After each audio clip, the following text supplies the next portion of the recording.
Radhe Radhe everyone, आप देख रहे हैं सीरियल सियापा, जहां पे मिलती है आपको आप ही के फेवरेट शो की इंटरेस्टिंग अपडेट।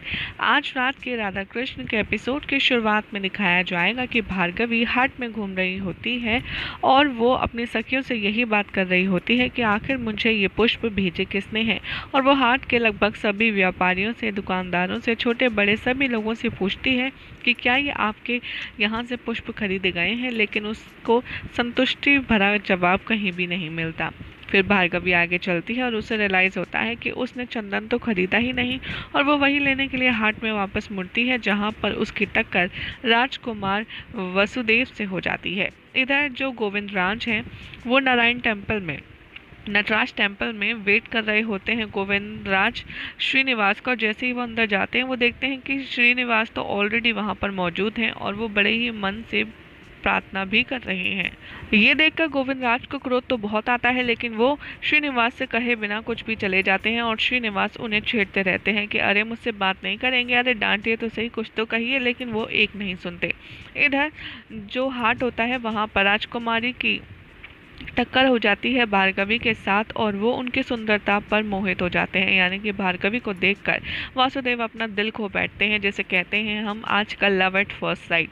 उन्हें वही हो जाता है और वो बातों ही बातों में झूठ बोल देते हैं, क्योंकि जब भार्गवी को ये नहीं समझ आता कि सामने जो मुझसे टकराया है वो राजकुमार है, वो वैसे ही उन पर चीखते चिल्लाती है जैसा कि उसकी नेचर है। और उसकी इसी बचकानी हरकतों से वासु को प्यार हो जाता है। वासुदेव जब पूछते हैं कि तुम कौन हो, तब उसकी सखियां बताती हैं कि ये ऋषि भृगु की पुत्री है, जो कि आपके राजगुरु हैं। ये सुनकर के वो और भी ज़्यादा प्रसन्न हो जाता है। यहाँ पर गोविंद राज श्री से कहेंगे कि हमें यहाँ से अब चलना चाहिए, क्योंकि तुम राजकुमारी को मान सम्मान तो दे नहीं सकते, अन्यथा तुम उनको सिर्फ प्रतीक्षा करवाते रहते हो। अब मुझे यहाँ एक क्षण नहीं रहना, मुझे यहाँ से जाना है, इसलिए मैं जा रहा हूँ। यहाँ पर श्रीनिवास गोविंद राज को रोकते हैं और कहते हैं कि हम अभी यहाँ से नहीं जा सकते, क्योंकि राजकुमारी के ऊपर एक संकट मंडरा रहा है। उसका भाई उसे स्वयं नीचा दिखाने का प्रयास कर रहा है और उसके खिलाफ षड्यंत्र रच रहा है। ऐसे में क्या आप चाहते हैं कि हम राजकुमारी को छोड़ करके चले जाएं? और गोविंदा जी सुनकर के उनकी बात को समझ जाते हैं और कहते हैं कि ठीक है, ऐसा तुम कह रहे हो तो फिर हम नहीं जाते। इधर दिखाया जाएगा कि जो भार्गवी है वो राजकुमार को लेकर के अपने घर आ जाती है और ये देखकर के उनकी माता काफ़ी ज़्यादा हैरान रह जाती हैं कि आखिर ऋषि के घर में वासुदेव कैसे प्रस्थान कर सकते हैं।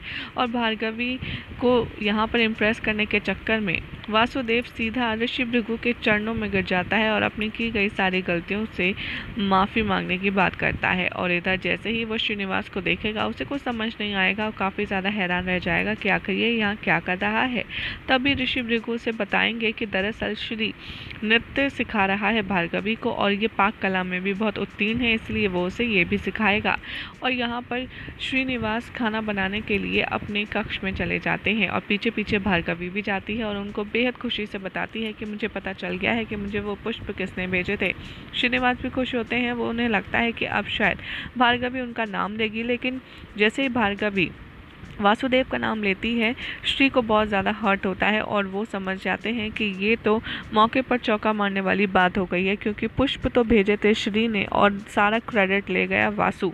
और ये सुनकर के वो चुपचाप रहते हैं और कुछ नहीं कहते। और ये थोड़ी देर के बाद खाना बन जाता है और वो खाना लेकर के सबको सर्व करने जा रहे होते हैं। तभी यहाँ पर वासुदेव जानबूझकर श्री का जो भोजन है वो बिखेर देता है और फिर उनसे भला बुरा कहने लगता है कि तुम श्री को रहने ही दो, तुम क्या सिखाओगे पद्मावती को, पहले तुम और भार्गवी को, तुम्हें कुछ नहीं आता, पहले तुम्हें सबको सीखने की आवश्यकता है। और अपनी इंसल्ट होने के बावजूद भी श्रीनिवास एक शब्द नहीं कहते, सिर्फ मौन होकर वहाँ सुनते रहते हैं और पद्मावती के बारे में वो यही समझ जाते हैं कि उनका भाई उनके साथ कैसा व्यवहार करता है, आज मैंने स्वयं देख भी लिया है। और यहाँ पर भार्गवी वासुदेव के इस व्यवहार से नाखुश नज़र आती है और वहीं ऋषि भी उन पर काफ़ी ज़्यादा नाराज़ नज़र आते हैं। यही हो जाएगा आज रात के एपिसोड का एंड, जिसके बाद कल क्या होगा आपको बताएंगे नेक्स्ट रिपोर्ट में।